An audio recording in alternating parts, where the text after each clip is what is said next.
ಕಂಟ್ರೋಲ್ಗೆ ಸಿಗದ ಸಿದ್ದು ಬಣ ವರಸೆ ಬದಲಿಸಿದ ಡಿಕೆ ಶಿವಕುಮಾರ್ ಸದ್ಯಕ್ಕೆ ಸೈಲೆಂಟ್ 2028 ಟಾರ್ಗೆಟ್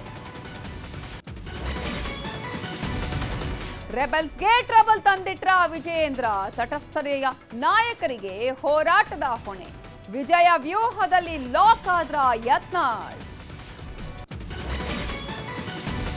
ಭಾಷೆ ವಿಚಾರದಲ್ಲಿ ಹುಡುಗಿಯ ಹುಚ್ಚಾಟ ಬೂದಿ ಮುಚ್ಚಿದ ಕೆಂಡವಾದ ಬೆಳಗಾವಿ ಹಲ್ಲೆಗೊಳಗಾದ ಕಂಡಕ್ಟರ್ ಮೇಲೆ ಪೋಕ್ಸೋ ಕೇಸ್ ಮೈಸೂರಿನಲ್ಲಿ ಅವಘಡದ ಮೇಲೆ ಅವಘಡ ಡಾಲಿ ಧನಂಜಯ್ ಮದುವೆ ನಡೆದ ಸ್ಥಳದಲ್ಲಿ ಕಸಕ್ಕೆ ಬೆಂಕಿ ಗಾಲ್ಫ್ ಕ್ಲಬ್ನಲ್ಲಿ ಅಗ್ನಿ ಆಕಸ್ಮಿಕ ಇನ್ಸ್ಟಾಗ್ರಾಂ ವಿಡಿಯೋ ಬಳಸಿ ಅಶ್ಲೀಲ ವಿಡಿಯೋ ಸೃಷ್ಟಿ 6 ಲಕ್ಷ ರೂಪಾಯಿ ಹಣ ನೀಡುವಂತೆ ಬ್ಲ್ಯಾಕ್ ಮೇಲ್ ಗೋವಿಂದಪುರ ಠಾಣೆಯಲ್ಲಿ ಎಫ್ಐಆರ್